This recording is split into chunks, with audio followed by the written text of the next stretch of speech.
RBSC education academy में आप सभी का स्वागत है।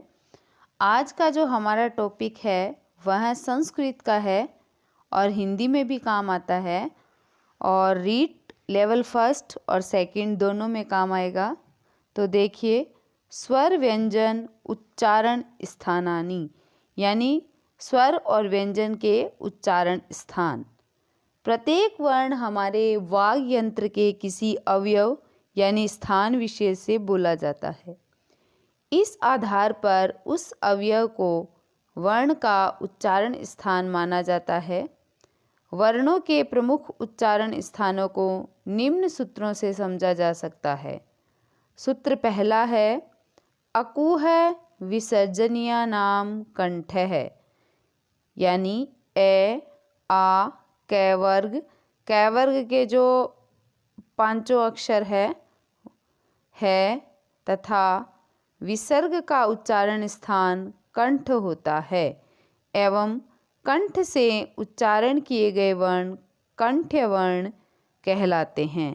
तो देखिए, इसमें ये बताया गया है ए और आ, कैवर्ग यानी कै खे गे घे और है तथा विसर्ग, इनके यदि उच्चारण स्थान की हम बात करें तो इनका उच्चारण स्थान है कंठ और कंठ से उच्चरित होने के कारण इन वर्णों को कंठ्य वर्ण कहते हैं। सूत्र 2 है, इचु यशानाम तालु। तो ई और ई, चैवर्ग च छ ज झ य तथा श, जो तालव्य श है का उच्चारण स्थान तालु होता है एवं तालु से उच्चारण किए गए वर्ण जो है वह तालव्य कहलाते हैं।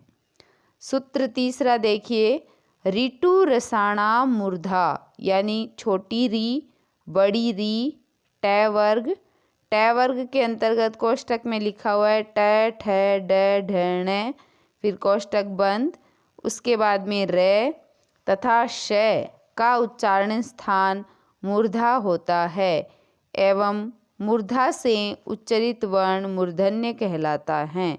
यानी इसमें देखिए, जब री बड़ी री ट रे श को जब हम बोलते हैं तो जीभ जो है हमारे दांतों के पीछे के जो खुरदुरे भाग है वहाँ से टकराती है, वहाँ से स्पर्श होती है। इस कारण इनका जो उच्चारण स्थान है वह क्या है, मूर्धा है। फिर है सूत्र 4 में है, ऋतु लसानाम दंतः यानी लृ तैवर्ग तै थ द ध न ल तथा स का उच्चारण स्थान दंत होता है एवं दंत स्थान से उच्चरित वर्ण जो है वो दंत्य कहलाते हैं। फिर देखिए, सूत्र 5वां है और 5वां जो सूत्र है उसमें है, उपपद्धमानिया नाम ओष्ठो यानी ऊ बड़ा ऊ पैवर्ग में सारे ही आ जाएंगे पै फै बै भै मैं तथा उपध्यमानीय वर्ण जो पै और फै है का उच्चारण स्थान ओष्ठ होता है तथा दोनों ओष्ठों से उच्चरित वर्ण ओष्ठ्य वर्ण कहलाते हैं। फिर है सूत्र 6 सूत्र है, यम गणनानाम नासिका च यानी प्रत्येक वर्ग के पंचम वर्ण का उच्चारण स्थान नासिका होता है एवं नासिका से उच्चरित वर्णों को नासिक्य वर्ण कहा जाता है।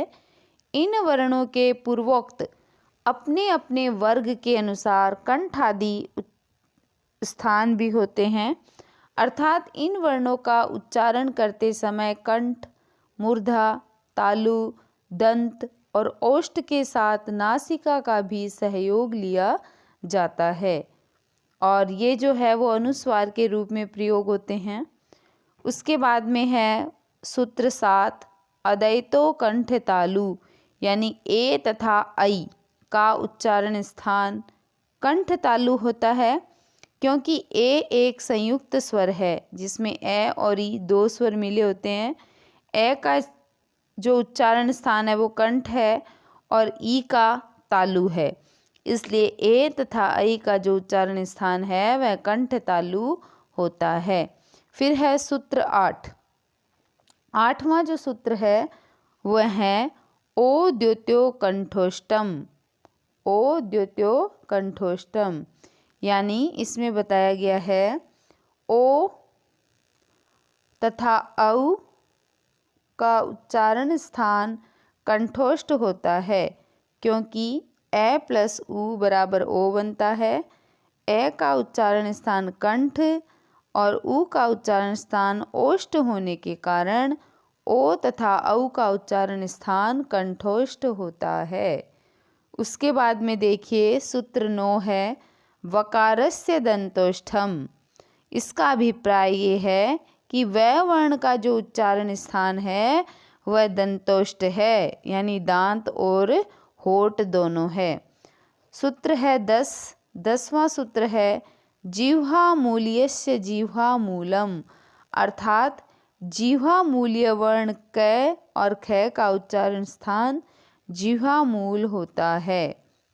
सूत्र 11वां देखिए नासिकानुस्वारस्य, यानी अनुस्वार ए का उच्चारण स्थान नासिका होता है।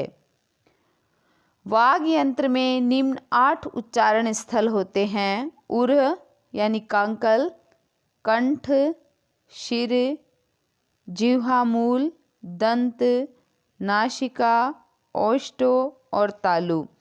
यानी हमें उच्चारण स्थान यदि याद करने हैं, हिंदी के हो या संस्कृत के हो, बात एक ही है।